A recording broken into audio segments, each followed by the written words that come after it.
Hi everyone, welcome back to my channel. My name is Heather and I'm here today to talk you through my August TBR.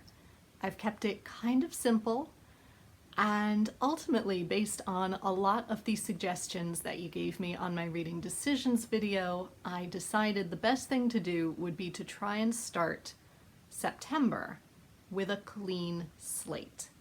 Yes, I do go back to work as a teacher in August, but it is towards the end of August.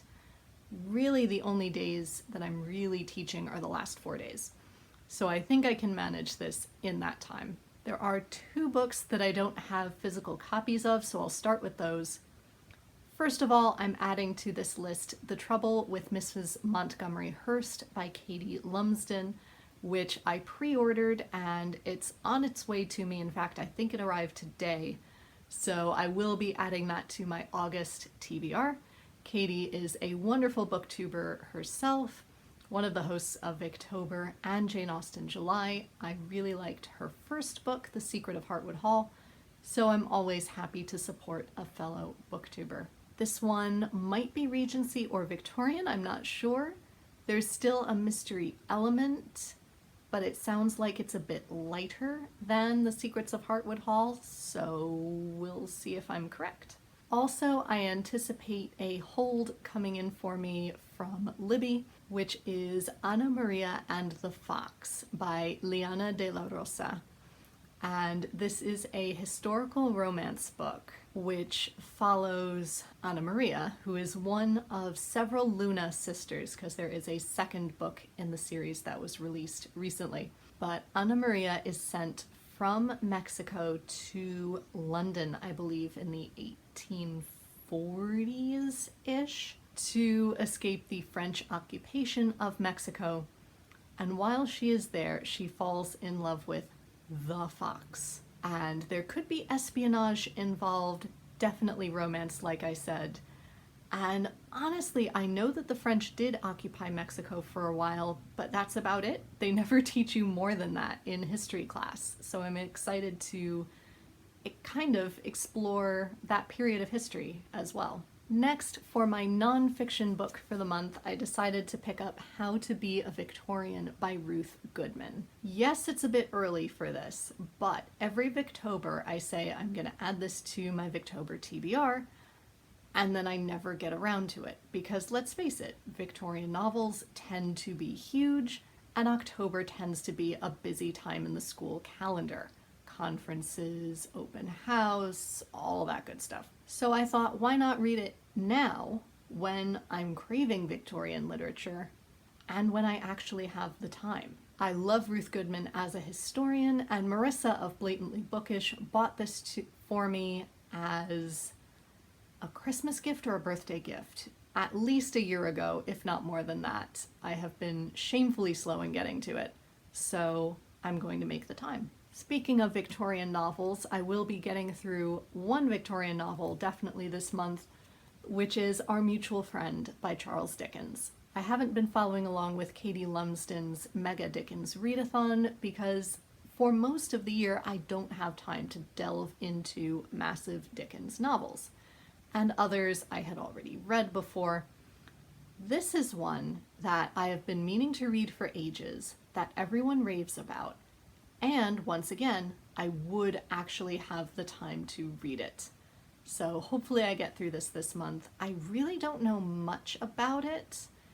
It's about people who come into wealth, I believe, from someone who made their fortune in the junk trade or scrap metal, if we want to quote Phantom of the Opera, and how that affects all of them. So it's looking at money, it's looking at class, how fluid is class, how rigid is class. And I discovered through flicking through it briefly, the character of Mr. Harmon I finally put together is the reason why the custodian on Are You Being Served was named Mr. Harmon.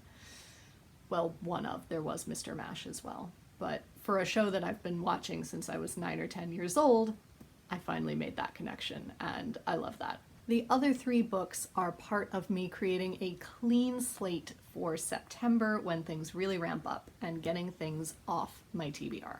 So I have been reading Can You Forgive Her since the middle of May.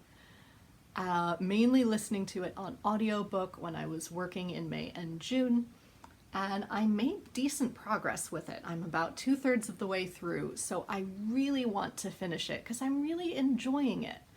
But I did have to pause for Jane Austen July, so I'm really looking forward to actually finishing it. This is the first in Anthony Trollope's Palliser series, and I don't know that I can say too much more than that without spoiling major plot points, but it is just as complex and has just as many high stakes as The Way We Live Now, but yet it maintains that cozy feeling that Barsetshire had.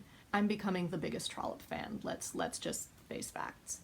Other books that I had on TBRs in June and didn't get to, I'm hoping to clear off now, the first of which being The Young Clementina by D.E. Stevenson. D.E. Stevenson writes classic women's fiction, very cozy, and she was writing in the 1930s and 40s. This, I believe, is set slightly earlier. I think it's set in the 20s? Possibly not. I could be mistaken there. But I will read you the back because I had forgotten what the back said, and it's making me want to read it even more. It says, Charlotte Dean enjoys nothing more than the solitude of her London flat and the monotonous days of her work at a travel bookshop. But when her younger sister unceremoniously bursts into her quiet life one afternoon, Charlotte's world turns topsy-turvy. That sounds fantastic. Oh, no. The intricacies of post-World War I England. So yes, 1920s. Or 30s, at least pre-World War II. It sounds fantastic. Another one that was on my TBR for the historical fiction readathon that I didn't get to was Island Queen by Vanessa Riley.